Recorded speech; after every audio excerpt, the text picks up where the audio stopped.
नमस्कार। पाकिस्तान को उसके ही मुस्लिम उम्मा के कुछ देशों ने बोलना शुरू कर दिया, भाई कश्मीर छोड़ो और इंडिया से दोस्ती शुरू करो। और ये कुछ दोस्त कौन है? एक यूएई, जिसके पास अभी $3 बिलियन का कटोरा लेके गए थे, और दूसरा सऊदी अरेबिया, जिसके पास भी कटोरा पहुंचा था। ये दो वो कंट्रीज मुस्लिम उम्मा में। ऐसा नहीं है कि सारे कंट्रीज बहुत रिच हो, ऑयल रिच कंट्रीज 5-6 ही हैं, हो सकता है 10 हो, उससे ज्यादा नहीं है। बाकी सारे कंट्रीज वही सबसिस्टेंस लेवल वाले, या चलते फिरते माली या मोरक्को, या लीजिए तो आप मोरिटानिया मान लें, जैसे भी हो, सूडान हो, या छोटे बहुत बहुत बहुत अमीर कंट्रीज नहीं है, लेकिन ये अमीर और इन्फ्लुएंशियल कंट्रीज हैं जिन्होंने पाकिस्तान को बोला कि आप कश्मीर के राज छोड़ के इंडिया से बेहतर दोस्ती करें। इसी बात करने के लिए हमारे साथ हैं सुमित पीर साहब। सुमित पीर साहब एनालिस्ट हैं इंटरनेशनल अफेयर्स पे, और एक अच्छी पकड़ रखते हैं साउथ एशिया रीजन में। सर बहुत बहुत स्वागत आपका हमारे शो में। सर पहली चीज, ये पाकिस्तान को मुस्लिम उम्मा से ही करारा झटका लगा है। क्या ये उम्मीद थी कि ऐसा झटका लगेगा? और इन दोनों कंट्रीज ने अपने मुस्लिम ब्रदर को, यानी कि मुस्लिम बिरादर को छोड़ क्यों दिया? रोहित भाई, शो पे बुलाने के लिए धन्यवाद। आपका आभार और सभी दर्शकों को साधुवाद। सबसे पहले बात समझिए, पाकिस्तान की परिस्थिति क्या है। पाकिस्तान को कम से कम 100 से 150 बिलियन डॉलर चाहिए खड़ा होने के लिए। 100 से 150 बिलियन डॉलर लगाने की हिम्मत और औकात अभी दुनिया में किसी की नहीं है। कोई लगाएगा नहीं इन पे, और उसके बाद क्या होगा, फिर वही कहानी रिपीट होगी कुछ टाइम बाद। आपने आज एक बड़ी इंपॉर्टेंट खबर नहीं सुनी। आज IMF ने इनको कहा है कि तुम्हें पहले 600 बिलियन डॉलर का एक मिनी बजट लाना पड़ेगा, टैक्स लगाने पड़ेंगे अपने लोगों के सब पे। अगर वो टैक्स लगता तो पेट्रोल करीब 300 रुपए से ऊपर लीटर जाएगा, आटा करीब 4-4.5 जाएगा, बिजली का यूनिट 32 रुपए चल रहा है, वो शायद 40-42 जाएगा। तो ये जो चीनी शायद 100 रुपए किलो छू जाए, आज जो चावल है 370 रुपए, वो 500 रुपए पार कर जाएगा। और ये तब परिस्थिति है कि जब बैंक कोई एलसी नहीं खोल रहे, बैंक में कोई एलसी नहीं खोल रही, कोई एलसी ऑनर नहीं हो रही। आज मैं एक शो में था कि वहां एक बंदे ने बोला कि मेरा पाकिस्तान का कार्ड जो था यूएस में चला नहीं, बैंक यूएस बैंक डिक्लाइंड और the POS declined on Pakistani credit card. ये नई खबर है। पाकिस्तानी क्रेडिट कार्ड दुनिया भर में चलने बंद हो गए, दुनिया का कोई बैंक उनको ले नहीं रहे। और आज एक और चीज आई, तो अगर ये चीजें वो डालते हैं तो पर इनका इन्फ्लेशन ऑलरेडी 28 से 34% के बीच में झूल रहा है। ये चीज डालते ही ये इन्फ्लेशन जो हो जाएगा 35% क्रॉस करेगा, which is hyper inflation which can not be reversed. ये अब मतलब फंस गए, करे तो करे क्या। IMF कह रहा है इसके बिना मैं पैसे दूंगा नहीं, और आज नई चीज निकल आई है। आज या कल की बात है, IMF ने देखा है कि जो इन्होंने रेवेन्यू देखो, बजट में होता है रेवेन्यू और एक्सपेंसेस, दो साइड होते हैं बजट के। अब देखिए 9.5 ट्रिलियन डॉलर का इनका टोटल बजट है। 9.5 ट्रिलियन रुपीस का, मैं डॉलर मुंह से निकलता, पाकिस्तान हूँ, वहां तो रुपये ही होते हैं, डॉलर तो नहीं, पता ही नहीं क्या है। 9.5 ट्रिलियन रुपीस का टोटल बजट है। रोहित भाई, रेवेन्यू साइड में IMF has found an embezzlement of 2 trillion rupees. यानी कि अगर 2 ट्रिलियन नहीं आएगा तो करीब करीब 20% फिजिकल डेफिसिट की बात करें हम यहाँ पे। और अगर कुछ सोर्सों की बात करें और कुछ हमारे पास जो सोर्स बेस्ड इंफॉर्मेशन है, ये डेफिसिट बेसिकली 4 ट्रिलियन रुपीस का है। तो आप एक बजट की बात करो जिसमें 40% फिजिकल डेफिसिट है, 1-2-3-4% तक चल जाता है, which is considered to be a growing economy. थोड़ा इन्फ्लेशन आता है, बट यहाँ 40% की बातें हो रही, 20 से 40% की। और IMF के काम गए पैर। IMF ने बोला भैया पहले तुम ये छोटा बजट लाओ, पैसे लगाओ, वसूल करके दिखाओ, तब हम देंगे। क्योंकि पीछे उन्होंने क्या किया, तो फौजियों को फिर कुछ रियायतें दे दी। और यहाँ फौजियों की भी 4 तंजीमें हैं। फौजी तंजीम तो आपने सुना होगा, $6 बिलियन का प्रॉफिट है, उसमें टैक्स कुछ नहीं देते। फिर एक है अस्करी, एक है शाहीन और एक है भारिया। ये प्राइवेटली होल्ड बाई है फौजीज की, इनका भी प्रॉफिट और मार्जिन इसके आसपास ही है। तो आप खुद लगाइए, अगर 300 बिलियन का GDP है, इनके भी मैं 6 बिलियन का प्रॉफिट पकड़ूं, 24 बिलियन मतलब करीब करीब 7-8% GDP तो प्रॉफिट में। 17 बिलियन का तो रोहित भाई ये जो हवाबाजी करते हैं, हवाबाजी मतलब SUV और जो गार्ड वार्ड घूमते हैं ना बड़े लोग के साथ, उसका कॉस्ट एक्सचेंज है $17 बिलियन। अगर मैं इन दोनों को जोड़ दूं तो मैं कह रहा हूं कि 10%, 6% ये, 8% ये, तो जोड़िए करीब 15% GDP तो इसमें चला जाता है। अब सऊदियों को भी समझ आ गया, UAE को भी समझ आ गया कि यहाँ जितने पैसे डालो ये कुआं है, कुछ नहीं होना। मैंने आपको बोला ना 100 से 200 मिलियन डॉलर चाहिए पाकिस्तान को खड़ा होने के लिए। अभी आपको चोट लगी, आप बैंडेड दे रहे हो, बैंडेड से होगा क्या? बैंडेड से कुछ होगा नहीं। अब इस परिस्थिति जब ये खबर आई है तो यूएई और सऊदियों ने रुख बदल दिया। उन्होंने देखो भैया, तुम्हें अगर काम करना, तुम्हें धंधा करना, तुम इंडिया के हाथ पैर जोड़ लो और ये कश्मीर भूल जाओ। सिंपल बोला, कश्मीर भूल जाओ। और कश्मीर में सबसे बड़ा इन्वेस्टर कौन है? यूएई और सऊदी अरबिया। हजारों करोड़ रुपए लगा चुके वो। अरे रोहित भाई, ये कोई मुसलमानियत पे या कोई रिलीजन पे देश थोड़ी ना चलता। उन्हें पता है इस साइड कश्मीर, तो फिर इस साइड भी है पाकिस्तान के पास, वहां क्यों नहीं पैसा लगाया? वहां पैसा लगे तो मियामी में मकान बन जाएगा जनरल साहब का, बर्मिंगम में मकान बन जाएगा, ओटावा में मकान खड़े हो जाएंगे, मेलबर्न में बड़े मकान खड़े होंगे। सऊदियों के पास ऑप्शन तो यहाँ का भी था ना, वहां क्यों नहीं लगाता एक पैसा सऊदी? यूएई वहां एक पैसा क्यों नहीं लगाता? उसे पता वो पैसा जा रखा है। यहाँ मनी सेफ है, आपका आईपीएल सेफ है, आपके इन्वेस्टमेंट सेफ है, आपके एसेट सेफ है, आपका सब कुछ सेफ है। जब when it comes to a choice, जो हमारा कश्मीर है, that is the choice, not POJ के। Pakistan occupied Jammu and Kashmir is not the choice, because वहां कहीं ना कहीं पाकिस्तान का पॉलिटिकल इंटरफेरेंस तो है, पाकिस्तान की गवर्नमेंट पर कोई भरोसा नहीं। अब ऐसी परिस्थिति में ये जो कातिल, काफिर, गाजी, गजनवी, गजवाए हिंद, ये चीजें तो सस्टेनेबल ही नहीं है ना। सही बात। इनको लग रहा है डर, कह रहा है यार अगर इनको हम पैसे देंगे, 2-4 बिलियन देंगे, तो पहले तो बैंडेड की तरह वो ऊँट के मुंह में जीरा, और वो जीरा निकल जाएगा, पता ही नहीं लगेगा। और होगा क्या? 2 महीने बाद फिर खड़ा होगा, 3 महीने बाद फिर खड़ा होगा। अब मैं आपको एक एग्जांपल बताता हूँ। आपने 1 किलो गोभी मंगा लिया, आप मान लीजिए यूएसए से मंगाते, तो आप करीब करीब उसके अभी 250 से 300 रुपए दोगे, ये पाकिस्तान में। और वही गोभी आपको 1 किलो इंडिया से मंगानी, तो उसके करीब 3.5 रुपए दोगे, 2-3, ढाई रुपए करीब है, 2.5-3 रुपए करीब है ना। तो 300 रुपए देना बेहतर है, 3 रुपए देना बेहतर है, और ट्रांसपोर्ट और लॉजिस्टिक्स कॉस्ट अलग। तो अब इसको देखते हुए जितने भी दुनिया में इकोनॉमिस्ट हैं, उन्होंने इनको कहा अगर तुम्हें जिंदा रहना है, तुम्हें सलामत रहना, तो तुम्हें भारत के पैरों में गिरना पड़ेगा, एक्सेप्ट उसके तुम्हारे पास ऑप्शन है ही नहीं। अभी परिस्थिति ऐसी हो गई रोहित भाई कि भारत को छोड़ के इनके पास वाइबल ऑप्शन ही कोई नहीं। ये युआन की बात करें, युआन का एक्सचेंज देखिए, रुपये का एक्सचेंज देख लीजिए। डॉलर की बात करें, डॉलर का देखिए, यहाँ का देखिए। और चाइना से ट्रांसपोर्ट कॉस्ट, पीछे जाहिलों ने रशिया से वीट मंगाया था, रशिया में वीट मंगाया था। आज की परिस्थिति है 2 टैंकर डीजल के हैं, केवल टैंकर्स, जो शिप टैंकर होते हैं, वो है समंदर में। $3.1 बिलियन का फॉरेन एक्सचेंज रिजर्व है, अभी 1 घंटे पहले की बात है, जो चलेगा हफ्ता, 1.5 हफ्ते का, 2 हफ्ते भर का फॉरेन एक्सचेंज रिजर्व घंटों में। अब सर फॉरेन एक्सचेंज घंटों में गिना जा रहा है, घंटों में गिरा, ये 1 घंटे पहले की खबर है। तो अब ये जो परिस्थिति हो रही है, अब इसमें होगा क्या? इसमें जो मुसलमान मुल्क है उन्हें भी समझ आ रहा है यार, ये उम्मा के चक्कर में पड़ के कुछ होगा नहीं। व्यापार व्यापार की तरह होता है, और उसको व्यापार करिए आप। भारत मतलब उनको लिटरली कह रहे कश्मीर भूल जाओ। इंपॉर्टेंट ये नहीं कि भारत से दोस्ती करो, कह रहे कश्मीर भूल जाओ। अब आप रोहित भाई, आपने और मैंने कितनी बार हमने फ्री में एडवाइस दी थी कि कश्मीर भूल जाओ, इस कश्मीर नाम के शब्द को डिक्शनरी से हटा दो। पर मैं जानता हूँ ये कश्मीर बोल नहीं सकते। ये काफिर, कातिल, कत्ल, गाजी, गजनवी, गजवा हिंद, ये 5-6 चीजें इनके यहाँ बिकती है, ये बोल नहीं सकते। जैसे कहते हैं ना हिंदी में ये 20 अक्षर है, इंग्लिश में 26 अल्फाबेट है, तो ठीक ठीक उसी की तरह इनके यहाँ 4-5 चीजों की दुकान चलती है। तो ये बंद करेंगे नहीं, ऐसे चलेगा। पर अब समझने की बात ये है कि उम्मा, सो कॉल्ड उम्मा भी इनसे तंग आ गया है। उम्मा कहता भाई हाथ जोड़ लो, या तो तुम भारत के शरण में आ जाओ। लिटरली कह रहा भारत की शरण में आ जाओ, मतलब you come be, you are at the mercy of Bharat, नहीं तो तुम्हारा कोई कुछ नहीं हो सकता। मैंने आपको ये भी बताया यूएस में ट्रेडिंग करने का इम्प्लीकेशन, युआन में और रुपये में। What is the best option for them? Even आज के डेट में पाकिस्तान के पास इनसे ज्यादा फॉरेन एक्सचेंज रिजर्व है। Pakistan foreign exchange, sorry, Afghanistan का फॉरेन एक्सचेंज रिजर्व पाकिस्तान से ज्यादा है। ये हाँ, अफगानिस्तान तो फिर भी सेल्फ सफिशिएंट है।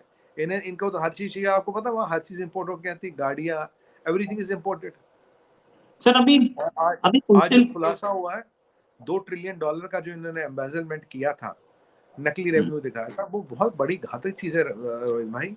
Eight this physical deficit no economy in the world can survive. मैं तो 4 ट्रिलियन रुपए की बात ही नहीं कर रहा, मैं तो 2 की भी बात कर रहा हूँ। 4 ट्रिलियन की बात करो तो नो इकोनॉमी कैन सर्वाइव। आप देखिए 9.5 ट्रिलियन रुपीस का बजट है, उसमें 2 ट्रिलियन का मतलब ना रेवेन्यू लॉस है या एम्बेजलमेंट है, तो करीब 20-22% हो गया। और अगर 40 हो तो 40-45% हो गया, तो होगा क्या वहां पे? जी। सर अभी कुछ दिन पहले इशाक डार, पाकिस्तान के फाइनेंस मिनिस्टर, उन्होंने एक स्टेटमेंट दी थी कि देखो पूरी वर्ल्ड में सिर्फ एक कंट्री है जो कलमे के नाम पे बना है, इवन सऊदी अरेबिया नहीं बना था। तो हमारे ही तो अल्लाह देखेंगे इकोनॉमी में भी और हमें भी। देखिए ये जब जब मुसलमान ज्यादा मजबूर हो जाता वो अल्लाह, इस्लाम, ये सब करने लगता, कश्मीर, जहाद। तो रोहित भाई जब अब फाइनेंस मिनिस्टर क्या कर रहा, फाइनेंस मिनिस्टर तो अपने पर हाथ झाड़ रहा ना, वो कह रहा भाई मेरे हाथ में कुछ है नहीं, जो करना था कर चुका, जितने पैसे निकालने थे निकाल चुके। अब इंपॉर्टेंट ये उस फाइनेंस मिनिस्टर की बीवी में देखो किस अमेरिकन, किस ऑस्ट्रेलियन और किस कैनेडियन बैंक में कितने पैसे पड़े होंगे। जैसे बाजवा साहब की वाइफ के अकाउंट में नहीं लेना $600 मिलियन, जबकि वो टैक्स पेयर नहीं थी। तो ये जो बातें करना है कि भाई हमें खुदा बचाएगा, ये बचाएगा, तो इसका मतलब है मैंने, हमारे हाथ में कुछ नहीं, अब जो करेगा खुदा करेगा। अरे भाई एक बात बताओ, तुम खुद भी तो कुछ करोगे ना। सर आपने खुदा पे छोड़ दिया, खुदा तुम्हारे लिए बैठा है क्या? खुदा केवल तुम्हारे लिए बैठा, उनके पास और कोई काम नहीं है। ये मैं सच बताऊं, इनसे खुदा भी नाराज हो गया होगा, यार तुम खुद तो कुछ करो। पर रोहित भाई आप देखिए अब भी टेरर कैंप चालू है, राजौरी में हथियार पकड़े जा रहे हैं, ड्रोन से हथियार आ रहा है, ड्रोन से ड्रग्स आ रहे हैं, ओपीएम का धंधा भी चालू है, फ्लैश ट्रेड भी चालू है, हथियार भी चालू है। और अभी सुनने में आया कि हमारे आसिम मुनीर साहब ने एक और हज कर ली, पीछे सऊदी अरब गया था तो 3-4 दिन हज भी कराए। तो राइट। मुझे कहीं ना कहीं, और आप देखिए इन्होंने एक कुछ एग्रीमेंट तहरीक तालिबान से भी किया है, क्योंकि 8-10 दिन से तहरीक तालिबान वाले बिल्कुल चुप है। नहीं, एक अटैक हुआ पेशावर में, पुलिस लाइंस में, मॉस्क में, उसमें बताया जा रहा है 20 से 30 लोग मारे गए हैं और 50 से ज्यादा घायल हैं। हाँ तो पैसे कम हो गए होंगे ना फिर, उनके उनकी किस्त नहीं पहुंची होगी टाइम पे, या तो जब तक किस्त पहुंचती रहती है तब तक कुछ होता नहीं है, किस्त पहुंची नहीं, उन्होंने अटैक कर लिया। तो राइट। रोहित अच्छा। यस ये सर, प्लीज मानसिकता की कंटिन्यू। लड़ाई है। ये कोई it's not a war of independence, ये मानसिकता की लड़ाई है। जब आपने अपने जवानों को, नौजवानों को इस जहर पे पाला है तो उनके खून नसों में जहर ही तो बहेगा ना। when you have bred your generations on venom, so the venom is flowing in their veins, it's as simple as that। जी। अच्छा एक चीज सर, ये सऊदी अरेबिया, जाहिर है मैं अगर सऊदी अरेबिया का किंग होता या यूएई का चीफ होता, खलीफा होता, तो मैं यही बोलता कि यार इंडिया 3 ट्रिलियन इकोनॉमी, तुम 300 मिलियन इकोनॉमी, 300 बिलियन इकोनॉमी, तुमसे 10 गुना बड़ी इकोनॉमी है। मैं यहाँ कुछ भी पैदा करूं सीधे के सीधे वहां बेच सकता हूँ, वहां तुम्हारे इंडिया में बेच सकता हूँ। इंडिया मेरे को बहुत कुछ दे सकता है, तुम क्या दोगे? और ऊपर से कश्मीर के लिए, मैं कश्मीर पे मैं तुम्हारा स्टैंड अगर मौके रखता हूँ तो कश्मीर तुम्हें मिलेगा, मुझे नहीं। तो मैं तुम्हारे कश्मीर के चक्कर में और तुम्हारे चक्कर में अपना रिलेशन क्यों खराब करूं? क्या ये एक एक एक एक आई ओपनिंग स्टेटमेंट नहीं है मुस्लिम उम्मा के दो बड़े लीडर्स, दो बड़े कंट्रीज की तरफ से कि भैया तुम कश्मीर चारों ओर लेके चीख रहे हो, इंडिया से कोई रिलेशन नहीं बिगाड़ने वाला कश्मीर के चक्कर में। सर बहुत टेक्टोनिक शिफ्ट है यहाँ, रिलेशन बनाने की बात नहीं करी गई है रोहित भाई। यहाँ बोला कश्मीर को भूल जाओ, मतलब close it as a issue, it does not exist. भूलने का मतलब है कि ये इशू खत्म, गया हो, कोई इशू है ही नहीं है, आप इसे भूल जाइए। कश्मीर नाम का शब्द अपने डिक्शनरी से हटाइए। मतलब सवाल तो ये है, मैसेज तो ये थोड़ी बोला गया कि आप नहीं कोई बात नहीं, थोड़ा बैक बर्नर पे डालिए। क्योंकि मैं पहले भी कह चुका हूँ आपके शो पे कि अभी देखो दुनिया में जितनी भी इकोनॉमी है, आपको अपनी इकोनॉमी कहीं ना किसी के साथ जोड़नी पड़ेगी। आपके पास 3 ऑप्शन है, इंडिया है, चाइना है और यूनाइटेड स्टेट्स ऑफ अमेरिका है। जिसके साथ आप इकोनॉमी जोड़ोगे वही बात चलेगी, अन्यथा आपकी आपकी बात नहीं बनेगी। ये एक इम्पॉर्टेंट चीज है रोहित भाई, इसको हम सबको जानना, मानना और पहचानना पड़ेगा। क्योंकि ये मैं आपके शो पे शायद 5-6 महीने पहले कह चुका हूँ, हर एक को इकोनॉमी जोड़नी पड़ेगी। अगर पाकिस्तान को सरवाइव करना है उसको भारत की शरण में आना पड़ेगा। बेटा कितना भी धुरंधर हो जाए, बाप से बड़ा थोड़ी ना होता, बाप तो बाप रहता है। तो ये जो हम परिस्थिति यहाँ देख रहे हैं ये वही परिस्थिति है। और अब एक और चीज इसमें दर्शाती है कि भारत की जो नॉन रिलीजियस फॉरेन पॉलिसी है, that has really paved the way, और पाकिस्तान की religious foreign policy is failed. अब आप देखिए F-16 का तो अपग्रेड अब तक नहीं हुआ, तहरीक तालिबान ने हमला कर लिया। अब तहरीक तालिबान के पास हथियार कौन सा है? अमेरिका का हथियार। हेलमेट कौन सा, गाड़ी कौन सी यूज करता है? अमेरिका की करता है। तो जो अमेरिकन वहां हथियार छोड़ गए थे, कहीं काम तो आ रहे हैं, उनका सदुपयोग तो हो रहा है कहीं ना कहीं। अब ऐसी परिस्थिति में जहां जियो पॉलिटिक्स में, जहां अभी हम 3.6 to 3.8 ट्रिलियन डॉलर की इकोनॉमी हो गई by this year end, right, और 2000 I think by 2045 will be 25.8 trillion dollars of economy. तो ये हमारा इकोनॉमिक आउटलुक है। By PPP will be number 1 और नंबर 2 बाय दैट टाइम। ये हमारा इकोनॉमिक आउटलुक है। तो ये इनके पास तो खाने के पैसे नहीं। 3.2 billion dollar reserve is including I think private reserves as well. तो यहाँ तो हालत वाकई खराब है ना। कितने दिन चलेगा Pakistan when you are a totally import oriented economy. Rohit भाई, ये स्टेटमेंट का मतलब है कि उम्मा या मुसलमान कंट्री अभी कश्मीर नाम के शब्द से चिढ़ चुकी है, दिल भर गया उनका। क्योंकि 70 साल से जिस चीज की बांसुरी बजा रहा था पाकिस्तान, 4 लड़ाइयां लड़ ली और चारों बार पछाड़ा गया। तो अब वो क्या कर लेगा? अब तो घर में नहीं दाने, अम्मा चली बुलाने। परिस्थिति तो ये है। तो इसीलिए ये कह रहा है भाई रहने दो, अब ये कश्मीर वश्मीर रहने दो, ये काफी हो गया, अब तुम घर जाओ बेटा, दोस्ती करो, शरण में आओ, तुम्हारा शायद कुछ भला होगा। देखो, अगर पाकिस्तान टूट के 4 हिस्सों में भी होता है रोहित भाई, still it will need somebody to salvage it. क्योंकि तब भी आप रशिया से गेहूं तो मंगा नहीं पाओगे ना, अमेरिका से प्याज मंगा नहीं पाओगे, और आटा तुम्हारा चाइना से आ नहीं सकता। तो तुम्हारी अल्टीमेटली जो होगा, अन्नदान पानी सब यहीं से जाएगा, सब चीजें यहीं से जाएंगी, और यही तुम्हारा फ्यूचर है। ये इनको बहुत जल्दी समझना चाहिए। देखिए, पीछे योगी जी ने भी एक स्टेटमेंट दी थी, आरिफ मोहम्मद खान साहब ने भी एक स्टेटमेंट दी थी। वो स्टेटमेंट तो इन पे भी लागू होती है ना। इन्हें तो समझना चाहिए ना, रूट्स तो वही है ना, रूट्स कहीं ना कहीं जाके वही है। पर ये लोग समझने को तैयार नहीं है, ये लोग मानने को तैयार नहीं है। पर वक्त के थप्पड़ में आवाज नहीं होती, बहुत अच्छी तरह से समझा देता है। जी। अच्छा, एक चीज और, जब पाकिस्तान जो सूरत हाल इस समय है, उसका अपना दोस्त, वो समुद्र से गहरी दोस्ती, शहद से मीठी दोस्ती, उधर से पैसा आ ही नहीं रहा। अमेरिका से कुछ हल्का फुल्का आ रहा है, बहुत ज्यादा उधर से भी सपोर्ट नहीं मिल रही। सऊदी अरेबिया और यूएई भी उसको बोलने लगे कश्मीर छोड़ दे। टर्की, वो बेचारा खुद कटोरा लेकर के मांग रहा है चारों ओर से।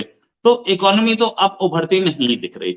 जिससे भी हमने, हमारी संगत ऐसी है, जिससे भी हमने दोस्ती की, उसे भी डुबो दिया। ये हमारी खूबी है।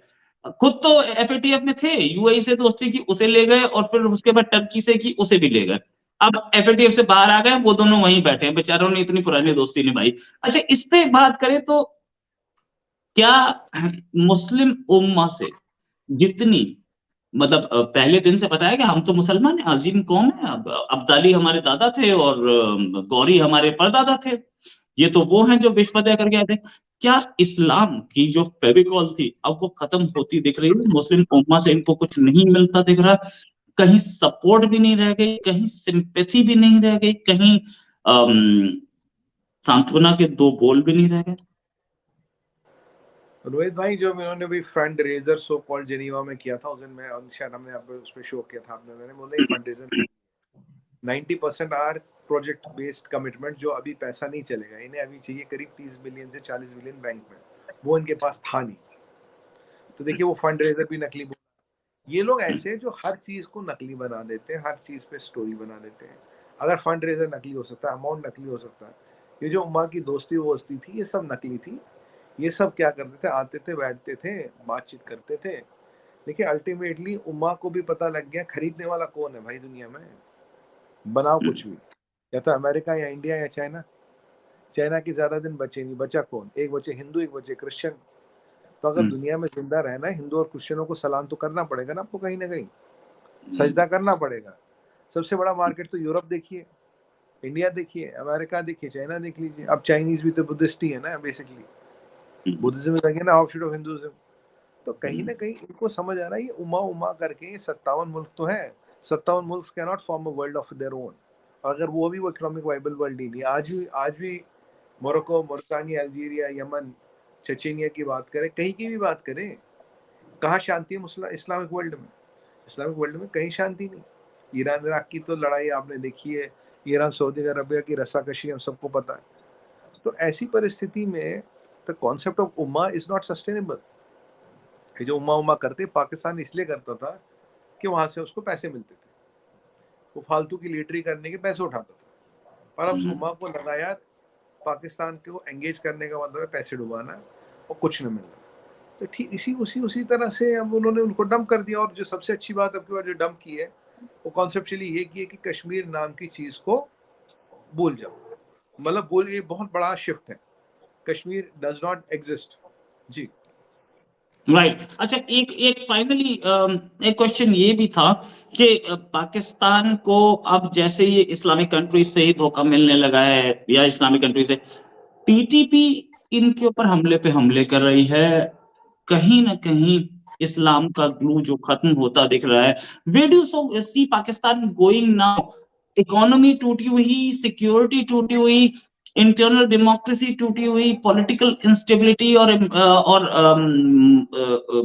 डेप्यूटी फॉरेन मिनिस्टर बड़ी अच्छी लेडी, मैं उनका बहुत बड़ा फैन हूँ, इसलिए नहीं कि वो बहुत अच्छा काम करती हैं या व्हाटएवर। पिछली बार उन्होंने अच्छे रिलेशन बनाने की कोशिश की थी, लेकिन मैं इसलिए फैन हूं कि कोई आदमी फॉरेन मिनिस्टर बनने के बाद डेप्यूटी फॉरेन मिनिस्टर बनता है, उन्होंने ये प्रूव कर दिया।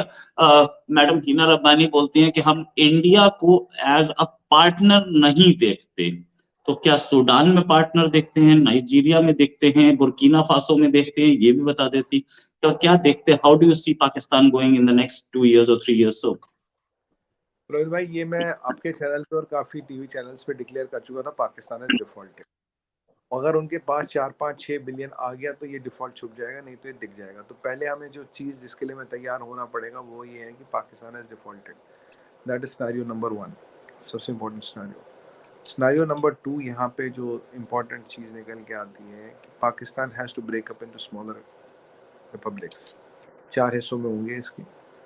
आपको स्टेटमेंट नंबर 3 निकलेगी कि तब जाके most of them have to align their economies with India, और तब ये जाके सर्वाइव करेंगे, नहीं तो इनके सर्वाइवल का कोई चांस नहीं है। अब सवाल सिर्फ इतना, will it happen with bloodshed और विदाउट ब्लडशेड? हमारी कामना तो यही कि विदाउट ब्लडशेड हो जाए, ना हमें इनकी वेंटिलेटर की पाइप निकालनी है, ना ऑक्सीजन सप्लाई बंद करनी है। Pakistan is crumbling under its own weight. तो क्योंकि ये मेरे हिसाब से this will happen, and this will happen without a bloodshed. It's a matter of time. 1 महीना, 2 महीना, 6 महीना होना जरूरी है, क्योंकि Pakistan has crossed the tipping point. अब उस टिपिंग पॉइंट को क्रॉस करने के बाद रोहित भाई, उसको वापस लाना असंभव है। 200 से 300 बिलियन डॉलर लगाओ, 100-200 बैकअप में रखो। Who has $500 billion for Pakistan? Answer is nobody. Who has that kind of cash in the world? Answer is nobody. तो जब उतना कैश ही नहीं है जिससे आपको सवलज हो सको, तो आपका क्या होगा? आपको टूटना तो निश्चित ही है ना फिर। ये जो आपने बताया 1 घंटे पहले $3.1 ट्रिलियन थे, इसमें से $3 ट्रिलियन वो है जो कि सऊदी अरेबिया ने पार्क किया हुआ है, इसको यूज नहीं किया जा सकता। तो एक्चुअल फॉरेक्स रिजर्व जो है $0.1 ट्रिलियन है। और ऐसे में भी पाकिस्तानी पॉलिटिशियंस हमारे यूके में बिलियन, इलाज करा रहे हैं, 4 महीने बाद लौटे हैं। ये सर प्लीज कंटिन्यू। बिलियन ना, बिलियन नॉट ट्रिलियन। हाँ बिलियन, या सॉरी सॉरी वैसे सर आजकल अब इंडिया में आप रहते हो तो आपका जवान फिसलती है, आप ट्रिलियन इकोनॉमी और ट्रिलियन में बात करते हो सर। हाँ मैं पाकिस्तान में होता तो मैं मिलियन में करेक्ट। कर रहा होता। हाँ, वो इट हमें ना हैपेंस। थोड़ा अपने आप को अट्यून करना पड़ता है। पाकिस्तान में छोटा छोटा नंबर बोलो, बिलियन को हम तो राइट। ट्रिलियन में बात करते हैं ना आजकल। जी तो या तो 3.1 बिलियन डॉलर्स जो है फॉरेक्स रिजर्व्स हैं, और 3.1 मतलब $100 मिलियन। श्रीलंका के पास लोएस्ट पे $50 मिलियन थे, इनके पास $100 मिलियन, कोई बात डबल नहीं, देन श्रीलंका। कोई बात नहीं, कल कल श्रीलंका बन जाएंगे। वेट कर दिए 24 घंटे, कल श्रीलंका बन जाएंगे। ऐसी क्या रोहित भाई, आप तो ऐसी बात करते हैं, आपका दिल थोड़ी ना तोड़ेंगे, कल बना देंगे श्रीलंका। जब मैं इनके चैनल्स पे जा जाके बोलता रहा तुम्हारी डिफॉल्ट प्रोबेबिलिटी कितनी, कोई जवाब नहीं दिया। हमें पैसा मिल गया, मैंने कहा तुम्हारी डिफॉल्ट प्रोबेबिलिटी बढ़ती है एज पर economics. They did not understand. So but what to do, I mean life goes on, we can't do much. Right sir, right sir, और बहुत बढ़िया discussion, thanks a lot for joining us. और उम्मीद है sir एक discussion और करेंगे। एक चीज और सर, ये लोग अभी रशिया गए हुए हैं फॉरेन मिनिस्टर जरदारी साहब, और एक तरफ अमेरिका से दोस्ती बनाने के चक्कर में और एक तरफ रशिया से दोस्ती बनाने के चक्कर में, एक पुरानी कहावत है हमारे पास, हमारे यहाँ, धोबी का गधा तो कुछ वैसे तो नहीं होगा, घर का ना घाट का।